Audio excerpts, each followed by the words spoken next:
Que bom, né, amado, estarmos aqui na casa de Deus. Em que pese você ser a casa de Deus.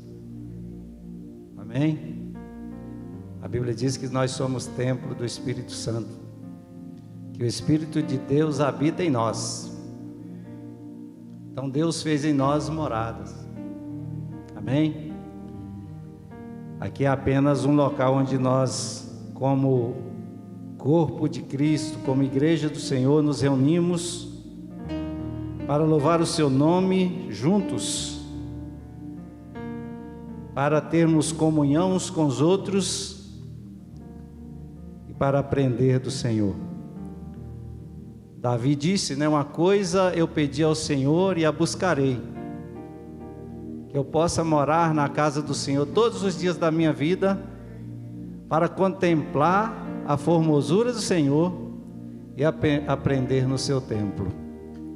Que essa seja a nossa oração nessa noite, amém?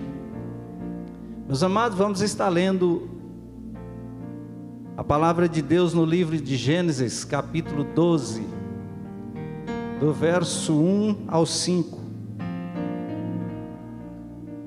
Amém?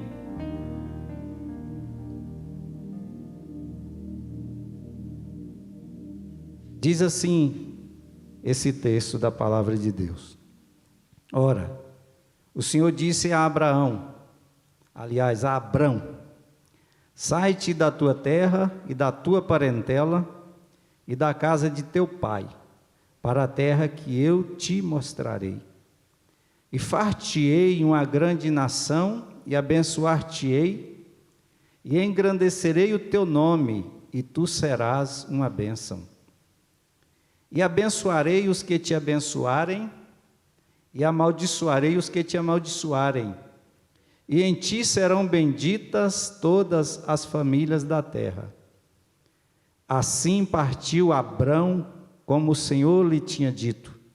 E foi Ló com ele, e era Abrão da idade de 75 anos, quando saiu de Harã. E tomou Abrão a Sarai, sua mulher, e a Ló, filho de seu irmão, e toda a sua fazenda que haviam adquirido, e as almas que lhe acresceram em Harã, ou Harã, e saíram para irem à terra de Canaã, e vieram à terra de Canaã. Amém? Nós iniciamos uma meditação nesse texto algumas semanas atrás, e aí teve aí um hiato no meio, né, que foi preenchido com palavras gloriosas, né, vindo da parte de Deus. O Sérgio trouxe para nós aí palavras de conhecimento, palavra de encorajamento, palavra de exortação, palavra de direcionamento, de direção. Foi um momento que Deus falou conosco, pelo menos comigo, profundamente, através das ministrações do nosso pastor. E foi providência de Deus, irmão. Aquilo ali já era a palavra que Deus tinha colocado no coração do Sérgio, ele estava esperando só o momento, e Deus abriu exatamente o momento. Deus fala quando quer, como quer, da maneira que quer, usa quem quer. Graças a Deus. Eu sou um daqueles que eu tenho o maior prazer, eu tenho o prazer de ouvir o pastor Sérgio pregar. Acho que eu nunca falei isso para ele, sabe, mas eu gosto de ouvir a palavra daquele homem de Deus. Aleluia. Glória a Deus. Meus amados, então nós agora estamos retornando aqui a esse assunto. Talvez vocês tenham até esquecido do que falamos na primeira parte. Nós não concluímos, né, porque ficou um pouco extenso, né, a gente deu uma resumida no final. Mas para aqueles que não nos ouviram, e para aqueles que estão aqui pela primeira vez, né, fazer aqui apenas uma recapitulação daquilo que nós falamos. Nós estamos lendo nesse texto, e aqui eu me atrevi a dar um título aqui a uma que na verdade são três encontros, aí eu me atrevi a colocar um título, né, que seria, né, desfrutando as promessas ou as bênçãos de Deus, ou as bênçãos de Abraão, aquelas que Deus fez a Abraão. E aí eu dividi mais em 3 subtítulos, né, que foi o chamado e seus desafios, que foi o que nós começamos a falar. Depois tem agora que nós pretendemos já começar a falar hoje, que seria exatamente abençoado para abençoar. E aí nós vamos concluir lá no final com aquela interrogação: cheguei até aqui, valeu a pena? Que será na próxima que nós estaremos falando acerca disso, que é exatamente acerca do chamado. E na primeira vez que estávamos aqui, nós fizemos aqui um apanhado, mais ou menos, né?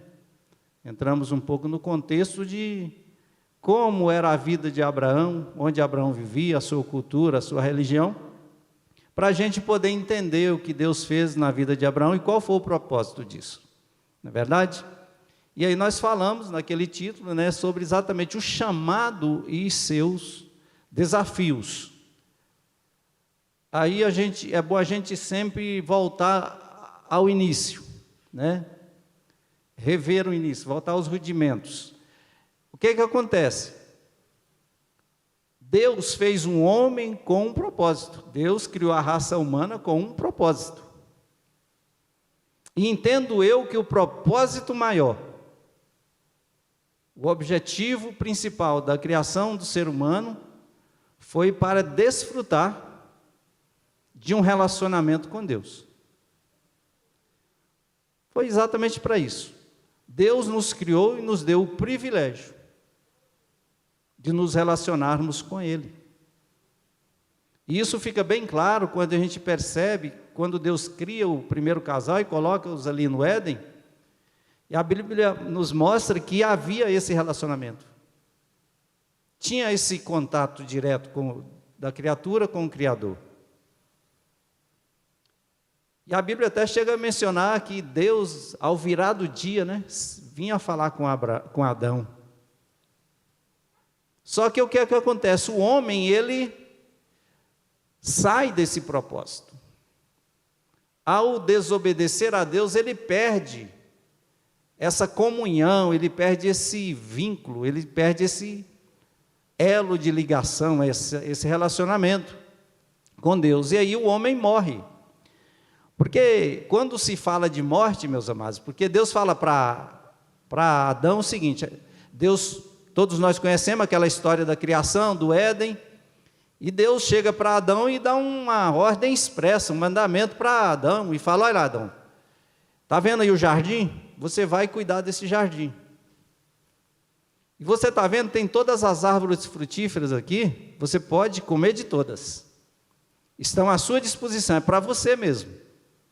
Agora tem uma árvore que está no meio do jardim, é a árvore da ciência, é a árvore do conhecimento do bem e do mal. Desse aí você não pode comer. E se você comer, certamente morrerá. E a gente conhece aquela historinha da serpente que vem, buzina no ouvido de Eva, né? Seduz Eva. Eva cai na lábia da serpente. Aí, para ela não ficar sozinha na história, chama, né, eu acredito até porque ela não era egoísta, né? Queria compartilhar. Chamou Adão e falou: olha, querido, encontrei algo maravilhoso e eu quero que você participe comigo. Né? Olha só. E deu para ele também do fruto e ele comeu. E diz a Bíblia que naquele momento abriram-se os olhos deles e eles perceberam na enrascada que eles tinham entrado.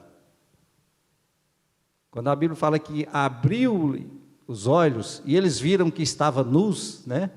Aí a pessoa leva logo para aquele lado, estava totalmente pelada, Adão viu a Eva estava pelada, ela estava pelada, mas não é só isso que a Bíblia está dizendo. A Bíblia está dizendo mesmo que eles ficaram desnudos. Eles ficaram numa situação vexatória diante de Deus. Eles tiveram vergonha do seu estado. E veio logo em seguida a culpa do pecado e o peso da condenação sobre eles. Por isso que Jesus lá em Apocalipse fala, aquele que está nu, compre de mim veste para que cubra a tua nudez. E aí está falando exatamente disso. Dessa nudez do pecado. Do afastamento de Deus. E aí a Bíblia diz que naquele momento que o homem peca, então a morte entra no mundo. Porque Deus falou, no dia que você comer, você vai morrer. E aí entra a morte física. Primeiro vem a morte espiritual, porque a palavra morte significa separação.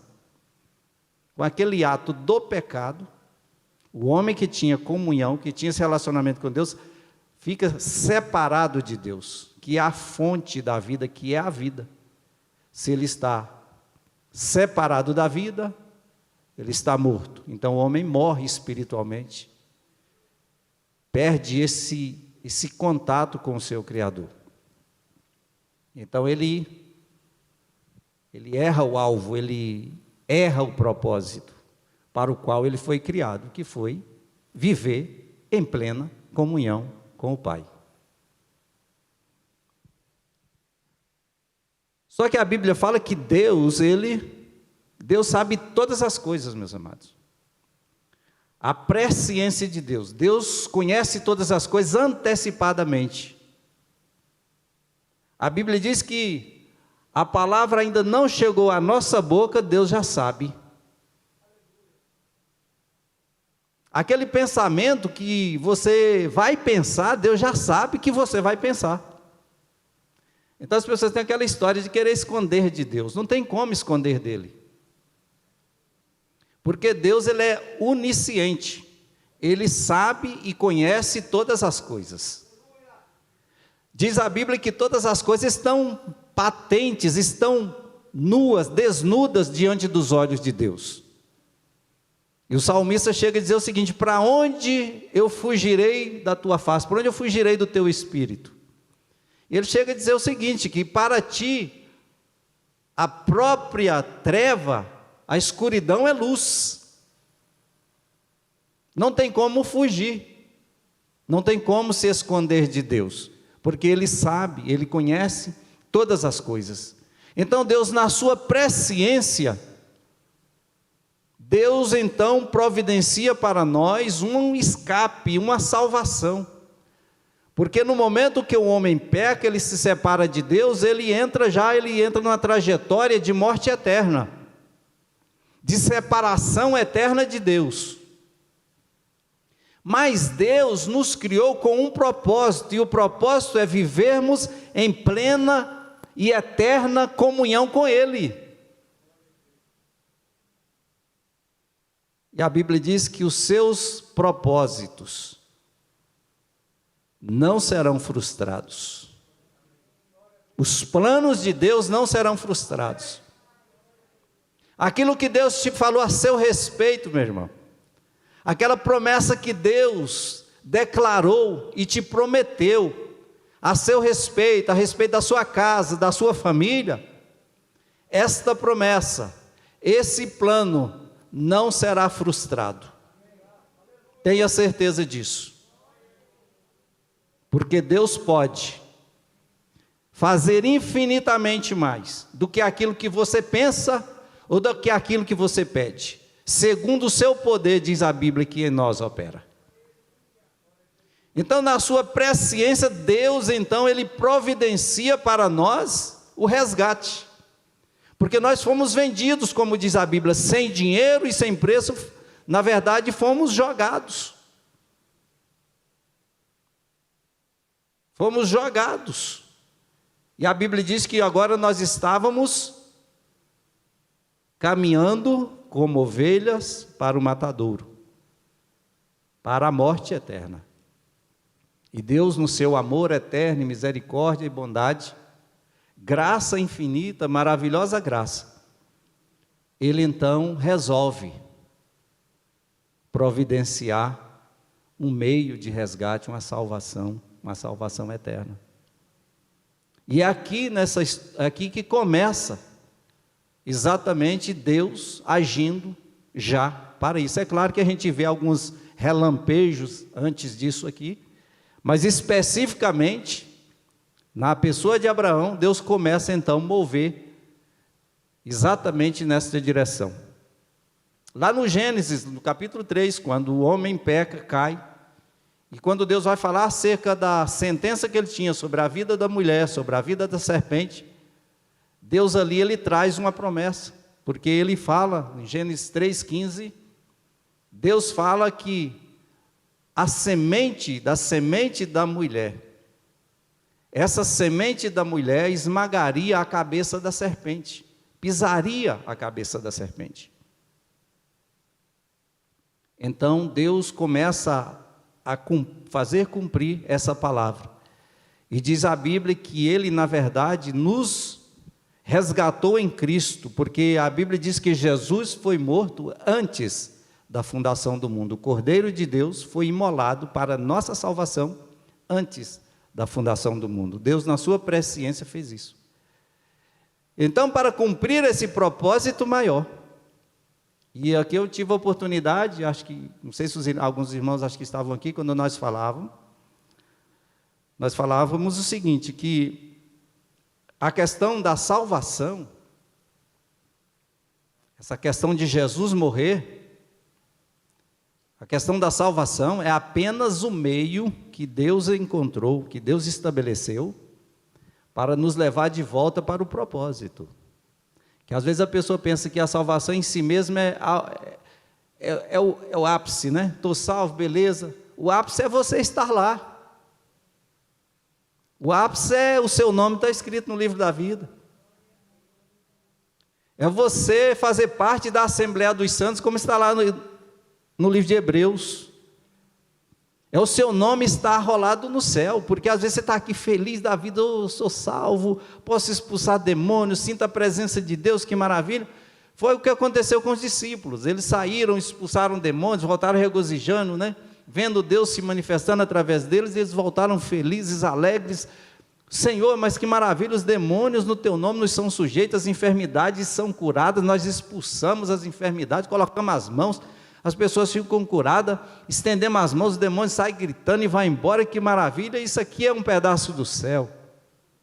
Aí Jesus fala, é importante, mas vocês devem alegrar não só por isso, mas antes exultai muito, porque o vosso nome está escrito no céu, porque esse é o propósito, é o ápice, esse é o nosso final, é o grande finale, é estarmos um dia novamente com Ele, para toda a eternidade. Para isso fomos criados.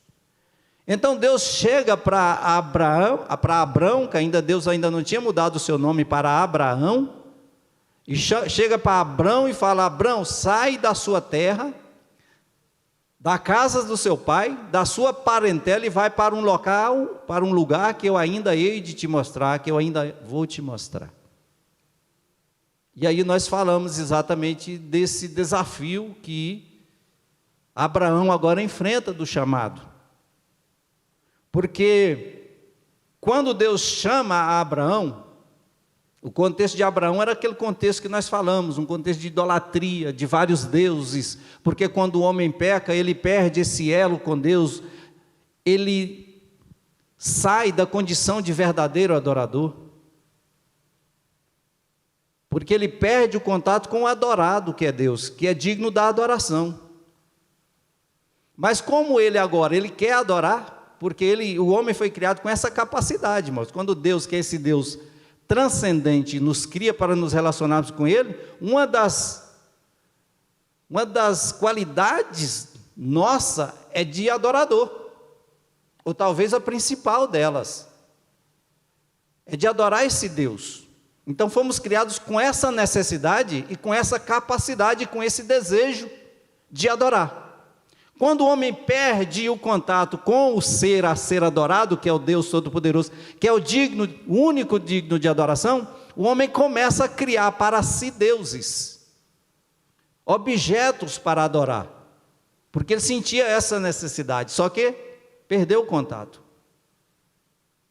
E aí ele começou a criar deuses diversos. ídolos. E nesse contexto foi que Abraão nasce e cresce, de idolatria. Então Deus chama Abraão, ele se revela a Abraão, e quando ele se revela a Abraão, ele se revela como esse Deus único, Deus invisível, e Deus se revela como esse Deus único, Deus verdadeiro. Por isso que o chamado, ele nos traz desafios, que o primeiro desafio que vem para nós é o desafio de crer em Deus. Porque você é criado, geralmente a maioria de nós aqui fomos criados em religiões. E a religião, muito pelo contrário do que as pessoas pensam, né? A palavra religião no latim, que é religare, a ideia é boa, é bonita, que seria exatamente essa religação do homem com Deus, que seria religar. Só que não é isso que a religião traz. Porque a religião é humana. Porque foi o homem que tentou se religar com Deus. Foi ele que criou a religião, porque ele tentou se religar. Por conta própria, pelos seus esforços, pela sua forma de ver Deus. Uma forma totalmente atrofiada, com a visão míope, uma visão distorcida. Então ele cria uma forma de querer aproximar de Deus, ele cria a religião. Então todos nós aqui, boa parte de nós, eu acredito, e ainda somos, eu digo que sou muito religioso, eu venho tentando me desvencilhar das amarras e dos laços e desse clausulo, dos ferrolhos, das correntes da religião, até hoje. Porque a religião, ela te prende, ela escraviza, porque ela é humana, ela é criada pelo homem. Nesse intento de buscar uma divindade, o homem cria a religião. E aí tem as mitologias diversas em torno desse assunto. Então todos nós temos esse desafio, que quando você vem para Deus, você é desafiado a crer em Deus. E crer em Deus é crer no Deus que revela, como Ele se revela, da forma que Ele se revela para nós, como o único Deus verdadeiro, e Ele se revela como esse Deus transcendente, que transcende a sua criação, que está entronizado num alto e sublime trono, que está reinando soberanamente acima de todos e sobre todos. Esse Deus transcendente, ele se revela, esse Deus transcendente, e para nos alcançar, para nos levar para o propósito, ele se revela como esse Deus imanente, esse Deus que se relaciona, em que pese ser um alto e sublime trono, um Deus todo-poderoso, acima de todos, maior do que todos. Diz a Bíblia que nem o céu, nem os céus dos céus podem contê-lo. E esse Deus todo-poderoso, altíssimo, soberano, santíssimo, santo, santo, santo, ele vem para se manifestar, para se relacionar conosco, criatura desse Deus grandão, esse Deus imanente. Então Deus nos chama para um desafio de crermos nele conforme ele é, da forma que ele se revela. E eis aí a questão, que é um desafio. Porque para nós a primeira coisa que Abraão teve que fazer, ele teve que sair da casa do seu pai, da sua parentela. Ali Deus estava falando para Abraão: Abraão, larga os seus costumes, largue os seus hábitos, larga a sua cultura vã, e vai para um local que eu ainda vou te mostrar.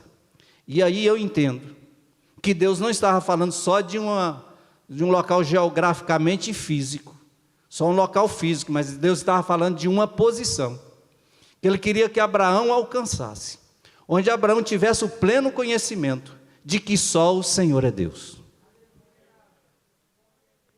Então quando Deus chama Abraão tem esse desafio: sai daí, você vai ter que deixar essa sua vida acomodada, esse seu comodismo, onde você está, onde você tem segurança, você está junto com a sua parentela, você se sente seguro demais, Você confia no homem, você confia naquilo que o homem pode fazer por você, e você confia na sua própria força. Então saia dessa zona, Abraão, e vai para um local que eu ainda vou te mostrar. Eu vou te levar para um nível que você vai viver comigo, de plena comunhão e certeza de que eu sou o seu grande galardão.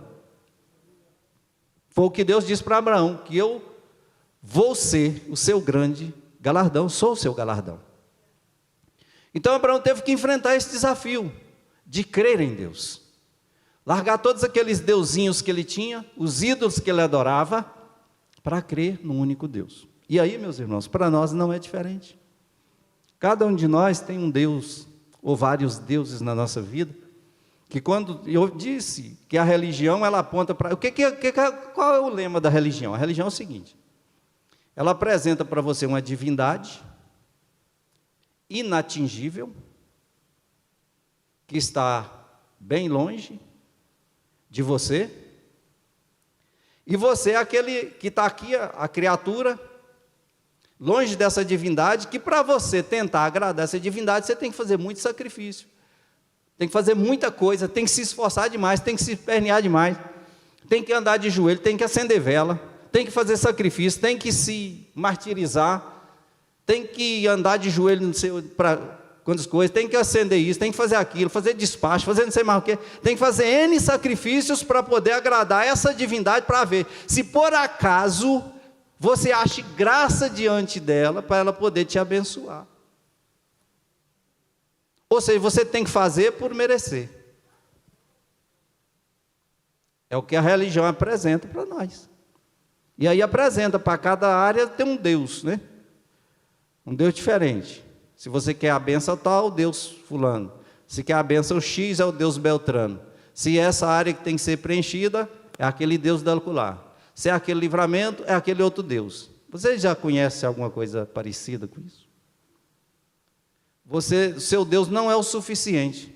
Você tem que ter Deus demais, e para cada área tem que ter um Deus, porque cada Deus não tem capacidade para agir em todas as áreas, ele é limitado àquela área. A religião nos apresenta isso. E assim fomos criados. E somos desafiados agora a crer em Deus. E crer em Deus é depositar nele toda a sua confiança. É você se jogar nos braços de Deus.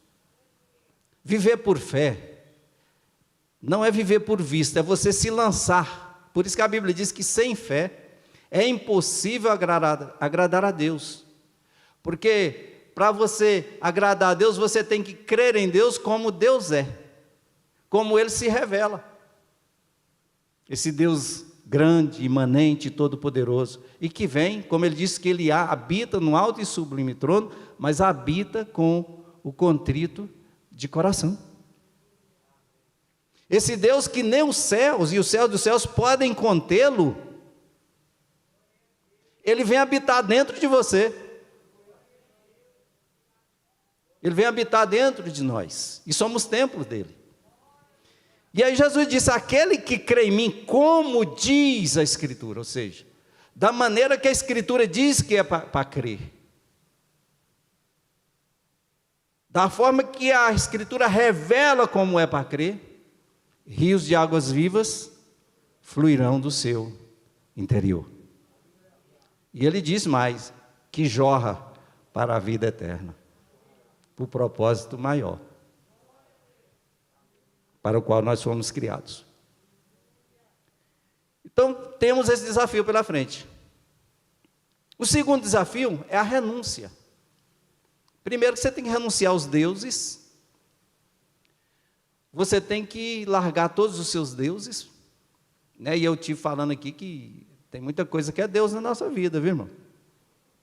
Porque assim, tudo, veja bem, o que é ídolo? Ídolo é um falso Deus, é um semideus, um falso Deus. Tudo que concorre com o homem, ou com Deus, no coração do homem, tudo, absolutamente tudo,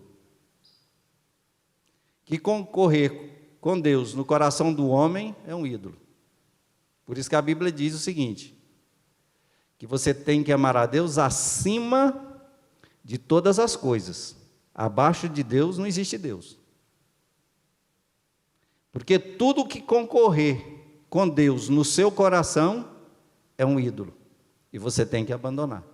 E aí entra coisas, pessoas, divindades, seja elas místicas ou não, são ídolos.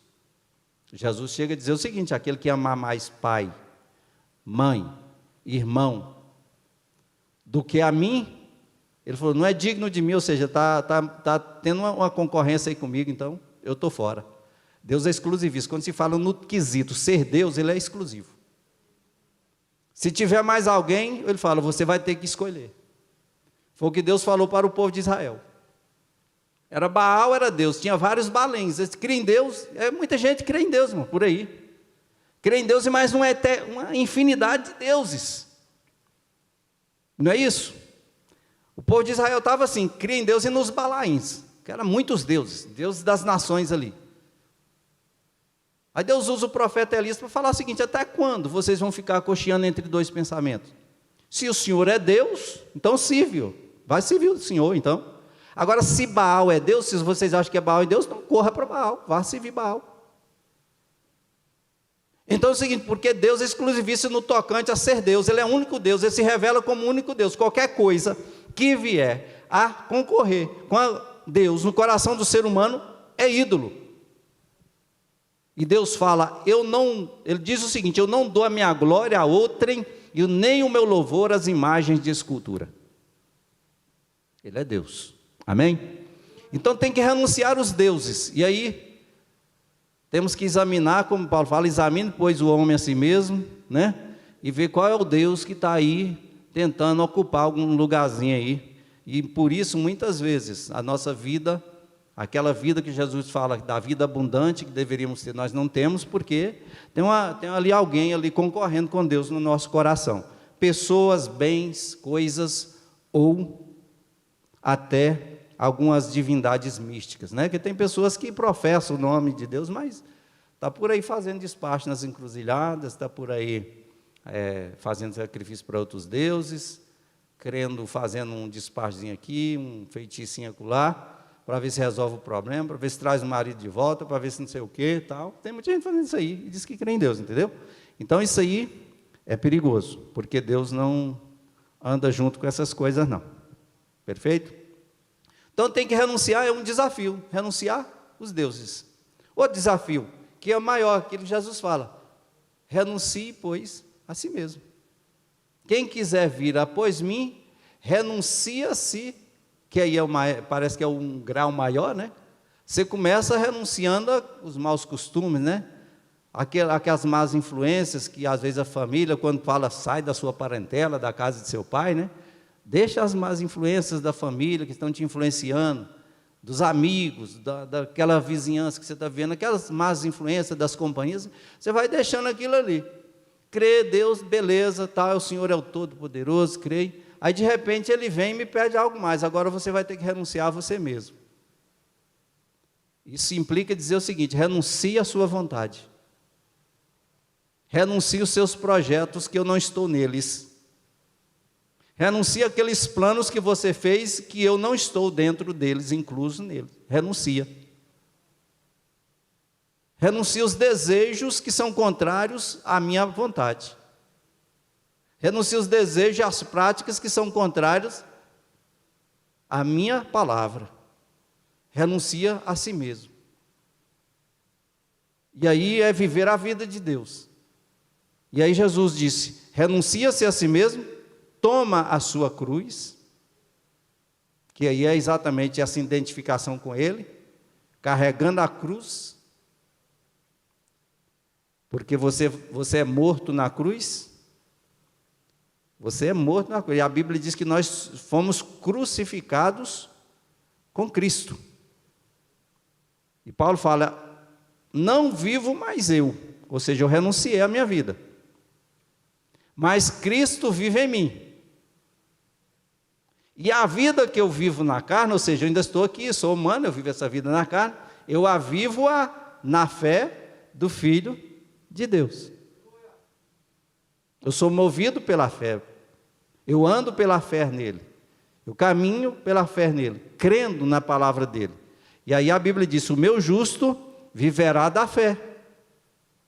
E se ele se recuar, se voltar à vida passada, a minha alma não tem prazer nele. Amém? Então aqui a gente falando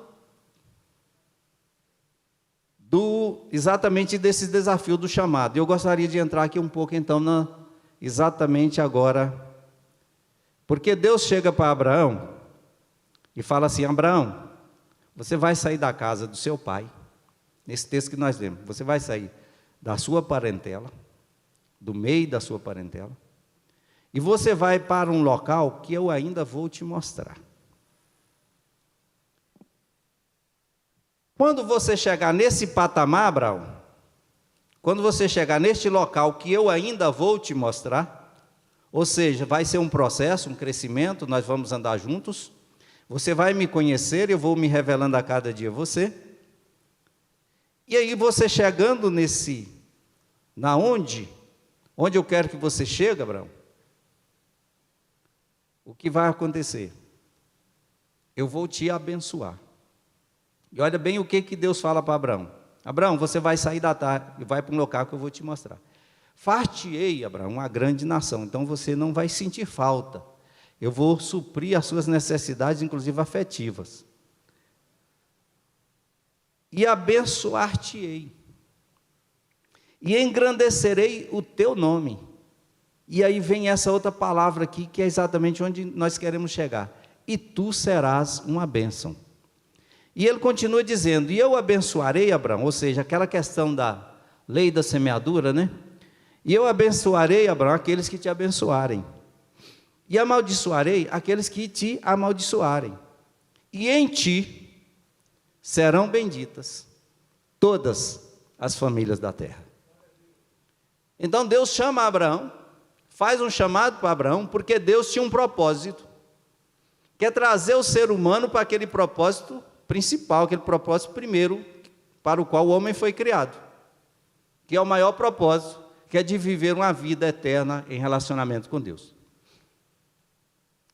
Deus então agora, na pessoa de Abraão, Deus começa a agir para que esse propósito seja resgatado novamente.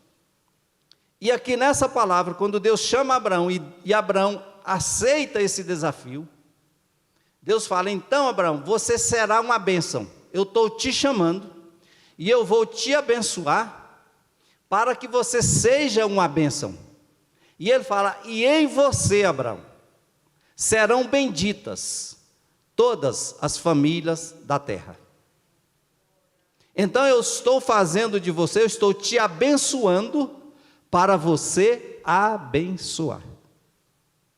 Então quando Deus nos chama, meus irmãos, quando Deus nos traz de volta para esse propósito maior, nessa nossa jornada, nós fomos abençoados. E a Bíblia diz que nós já fomos abençoados com todas as sortes de bênção, nas regiões celestiais em Cristo.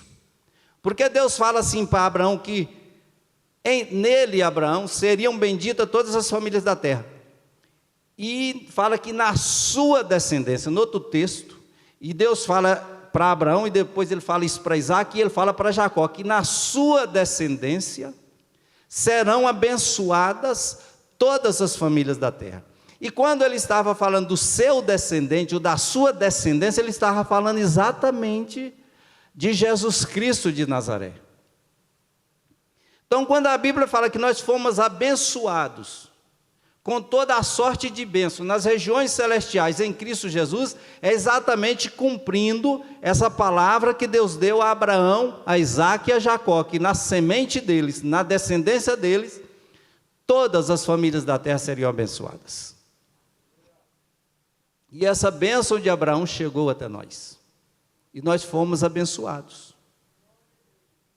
Aqui não dá tempo, meus irmãos, para eu entrar em algumas minúcias, alguns detalhes interessantes. Mas você sabia que essa questão da lei da semeadura, que Deus fala aqui para Abraão, ela permeia toda a nossa vida, toda a vida. A sua vida sentimental, a sua vida a sua vida material, profissional, econômica. Só que em todas elas você entra pelo desafio. Sempre tem um desafio de crer em Deus como Deus é. Por exemplo, as pessoas têm um questionamento, eu fico olhando assim, muito pequeno, quando a gente fala aqui de dízimo e oferta, né? As pessoas têm uns questionamentos mesquinhos acerca disso, porque não entendeu ainda o que é isso. Porque elas ficam preocupadas, quando fala de dízimo e oferta, ficam preocupadas com o quê? Dinheiro, dá dinheiro, né? Dinheiro, moeda, dá dinheiro. E as pessoas às vezes têm um Deus no coração que é... Paulo fala assim, que olha só o que a Bíblia fala. A avareza, está definindo, Paulo fala isso, escrevendo aos Coríntios. A avareza é a idolatria. Eu falei para vocês que Deus pode ser coisa? Quando fala de avareza é apego a coisas materiais, aquilo que você palpa, aquilo que você pega, riquezas, coisas. Tem pessoas que é presa a sapato, roupa, a casa, carro. E é coisa incrível, assim, a pessoa não se desfaz, ela... Tem uma pessoa até que comentou comigo, rapaz, eu tenho roupa lá em casa que tem não sei quantos anos, tem roupa que eu nunca usei, mas eu não tenho coragem de dar. A pessoa é muito presa àquilo, grudada naquilo, entendeu? E as pessoas ficam vendo essa questão de contribuir, essa questão aqui de você vir dar dinheiro, é porque ela não entende o princípio. Vocês sabiam que oferta e dízimo tem dois princípios principais? Um deles é esse aqui, ó, do dízimo e da oferta. É tirar o Deus Mamon do coração do homem. Jesus falou, você não pode servir a Deus e as riquezas. Ou você vai ter que agradar um e aborrecer o outro.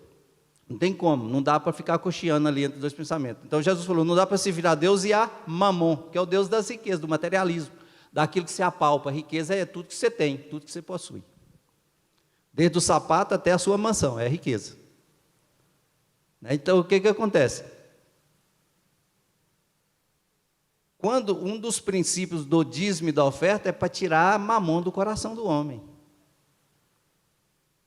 Paulo fala que a avareza é a idolatria, e mamon, Jesus falou que você não pode servir a Deus e a mamon, então é um dos princípios do dízimo e da oferta, é para tirar a mamon do coração do homem, esse Deus que concorre com o homem, esse Deus chamado dinheiro, que concorre no coração do homem, porque o dinheiro não é para te servir, ele tem que ser seu servo, as coisas têm que ser nossos servos.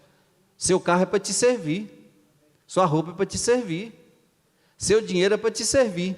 Isso em segundo lugar, porque na verdade as coisas que você tem é para servir seu irmão. Se você não sabia disso.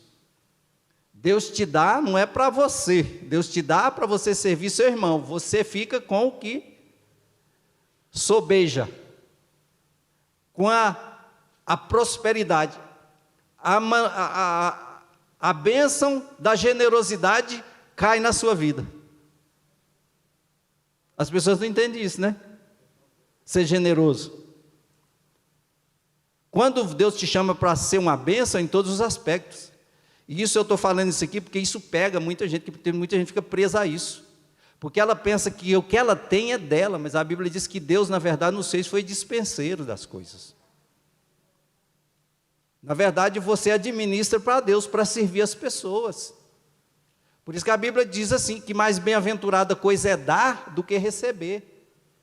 Porque quando você dá, com generosidade, vem a bênção da prosperidade sobre a sua generosidade, e isso fica para você. Você sabia disso? Você fica com a bênção daquilo que você semeia. É um segredo, não é um segredo, está revelado, é um princípio que as pessoas não entendem, fica presa a essas coisas.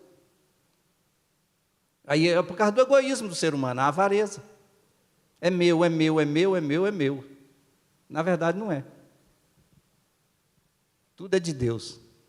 Do Senhor é a terra e a sua plenitude, o mundo e aqueles que nele habitam.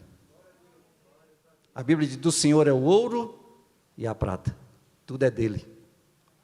Se você é dele, tudo que está nas suas mãos é dele. Crer em Deus como Deus se revela. É um desafio, mas vai te levar para o lugar da bênção. Por isso que a Bíblia diz que a bênção de Deus enriquece. Porque a prosperidade está na bênção de Deus. Irmão, prosperidade é poder de realização. Não é questão de ficar rico, milionário. É aquilo que Deus coloca nas suas mãos, prospera, é abençoado. Desde que você não seja mesquinho, você seja generoso. E aí duas coisas que acontecem com o dízimo e a oferta. A oferta mede a sua generosidade. Porque na oferta vai dizer o quanto você dá, se é pouco ou muito. Desde as suas duas últimas moedinhas que você não tem mais, tudo que você tem, até o que está sobejando. E aí Deus mede e a régua de Deus está aí. Quando Jesus para diante do gasofilácio ali, e fica olhando o pessoal ofertar, ele fica olhando e chama a atenção dos discípulos. Quem vocês acham que ofertou mais? Os camaradas chegam com aquela bolada de dinheiro, né? Puf, pá, pá. Aí vem a viúva com duas moedinhas e dá. Claro que eu vou pensar que quem deu mais foi o Bill Gates, que chegou lá e deu $1 bilhão de oferta. Enquanto eu, Joaquim Teixeira, cheguei lá, dei R$10. É claro que ele deu mais do que eu.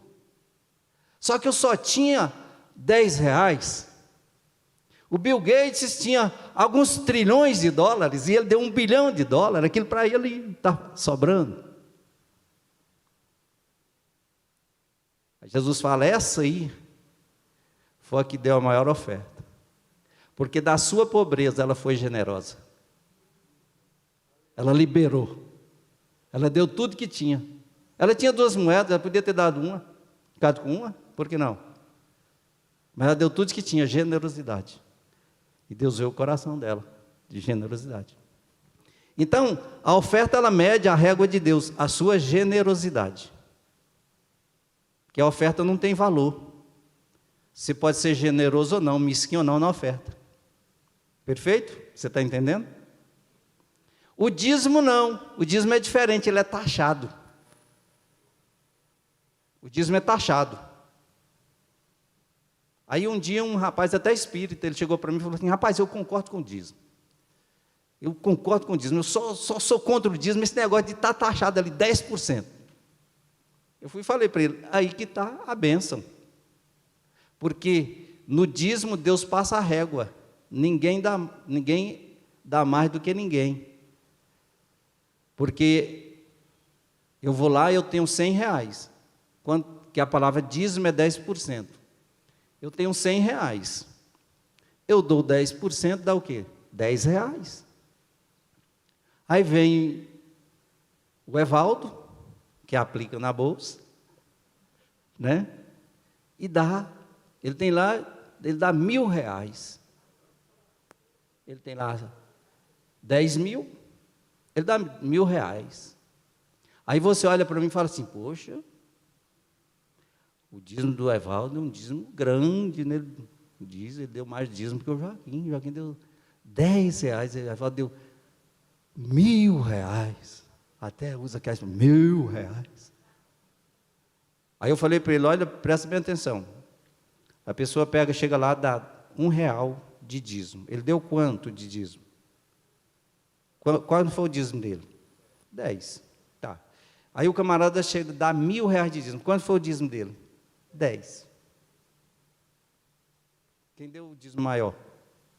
Nenhum. Tudo foi 10. Deus passa a regra, nos iguala. E outra coisa, o dízimo ele mede a fidelidade. Não é questão de fidelidade a mandamento, é fidelidade, por isso que é taxado. Não é porque é taxado para isso, é a régua, é fidelidade, o dízimo é de fidelidade. Entenderam esse princípio? Tem vários outros, mas eu só entrei nesse porque eu estou falando exatamente daquilo que prende as pessoas, e Deus nos chamou, nos abençoou, para que nós fôssemos bênção, para abençoar. E em todos os aspectos, tá, meu irmão? todos os aspectos. A gente, às vezes, vive aquele cristianismo egoísta, né? Aquele cristianismo teórico, filosófico, bonito no discurso, e às vezes não praticamos o Evangelho.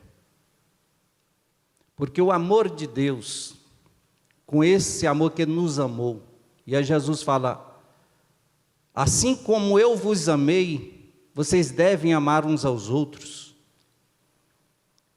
É esse amor altruísta de dar. E aí a Bíblia, assim como Cristo deu a sua vida por nós, devemos dar a nossa vida pelo nosso irmão. É essa questão de você foi abençoado para abençoar. Você recebeu vida para dar vida. Aí Jesus fala, aqueles que creem em mim, como diz as Escrituras, rios de águas vivas fluirão do seu interior, que jorra para a vida eterna. E aí você passa a ser agora, Deus não é a fonte? Deus é a fonte. Irmãos, mas Deus é tão maravilhoso que todos os atributos de Deus é muito interessante. Tirando o atributo de divindade, de ser Deus absoluto, todos os outros atributos Ele distribui conosco. Ele compartilha conosco, mas não é para a gente reter, porque Ele nos dá para a gente dar. Ele nos capacita para a gente poder dar, para a gente abençoar, para a gente levar. Ele nos deu vida para a gente levar vida. Então Ele agora coloca em nós o seu Espírito, e aí quando Jesus fala que rios de águas vivas fluirão do seu interior, o texto fala que Ele estava falando do Espírito Santo, que Ele havia de nos dar, que vem morar em nós. Então nós que éramos, como diz a Bíblia, cisternas rotas ou secas, agora recebemos a fonte de Deus, e nós passamos a ser agora fonte de água viva, para jorrar para a vida das outras pessoas, para saciar a sede de outras pessoas, para levar a cura para outras pessoas, para levar as boas novas a outras pessoas, para levar a esperança a outras pessoas, em todos os aspectos. Então nós fomos abençoados, Deus nos chama, nós entramos nesse desafio, renunciamos os nossos deuses, cremos nesse Deus poderoso, renunciamos a nós mesmos para recebermos de Deus vida abundante, para distribuir vida. Somos ligados na fonte eterna da vida, para sermos canais da vida de Deus. Por isso que a Bíblia diz, abençoeis e não amaldiçoeis, porque você é um canal. Quando você abençoa, o primeiro a ser atingido pela bênção é você. Quando você amaldiçoa, o primeiro a ser atingido pela maldição é você, porque a maldição passa por você. E aí o que acontece? O interessante é que dentro disso ainda existe a lei da semeadura. Se você semeia a bênção, você vai receber bênção. Se você semeia maldição, você vai receber maldição. Mas Deus te chamou, meu irmão, e te abençoou para você ser bênção. É desafiador, mas essa é a proposta de Deus para nós. É fácil viver? Não, por causa do nosso egoísmo, por causa da nossa humanidade, da nossa natureza pecaminosa e caída. Mas a Bíblia diz que nós estamos em Cristo, e agora nós temos a mente de Cristo. E não vivo mais eu, mas Cristo vive em mim. Nessa vida que eu vivo, em que pese eu viver na carne, eu a vivo na fé do Filho de Deus. E se eu tenho nele essa esperança, eu devo andar como ele andou. E como Jesus andou? Abençoando, curando, distribuindo, multiplicando, ressuscitando, dando palavra de ânimo, palavra de esperança, palavra de bênção, palavra de vida. Glória a Deus, para isso o Senhor nos chamou. E Ele disse, Jesus disse lá em João, né? Ele disse lá em João capítulo 15, vocês não escolheram a mim. Ou seja, quando vocês tentaram me escolher, vocês criaram religiões. Quando o homem tenta ir para Deus, ele cria religião. mas eu escolhi vocês, ou seja, eu vim para ter esse relacionamento com vocês, e eu nomeei vocês, para que vocês vão e deem fruto, e o vosso fruto permaneça. E quem dá fruto, não dá fruto para si mesmo. A árvore, ela não produz fruto para si própria.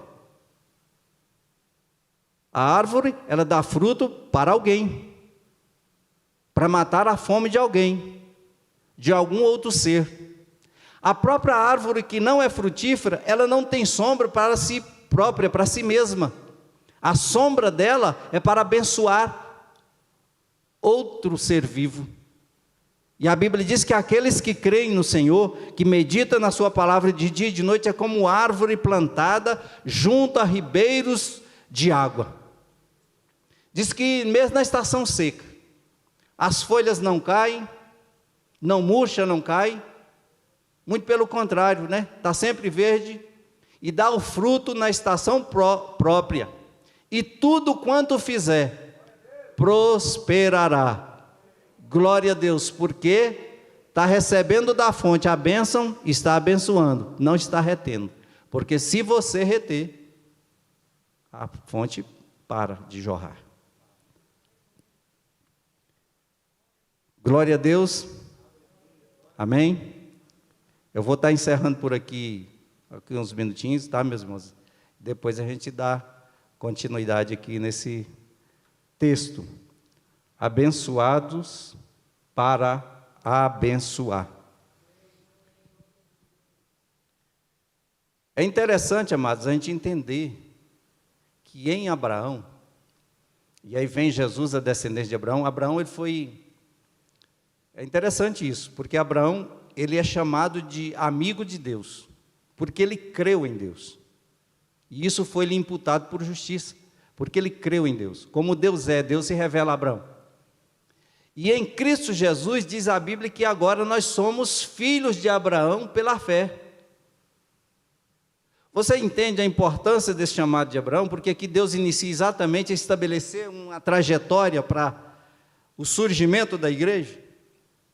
E a Bíblia diz que nós somos filhos de Abraão pela fé. Essa fé de Abraão, da forma que ele creu em Deus, que Deus se revela a ele, e da forma que ele conhece Deus, e Deus agora chama Abraão de amigo. E aí Jesus chega para os seus discípulos e fala: olha, eu não tenho mais nem...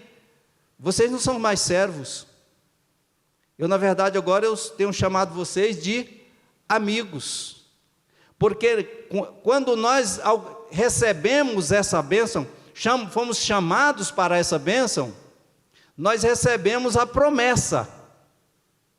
E passamos a viver essa promessa. E assim como Abraão foi chamado de amigo de Deus, isso se estende para nós. Porque das próprias pedras, desse homem duro de coração, que não crê em Deus, Deus se suscitou filhos a Abraão, pela fé. E aí quando deu essa promessa de Abraão, que fala assim, que eu vou fazer de você uma grande nação, ou muitos povos nascerão de ti, as pessoas pensam que é só a nação de Israel, é só os árabes que também descenderam de Abraão. Não, está falando dessa descendência que vem através de Cristo Jesus.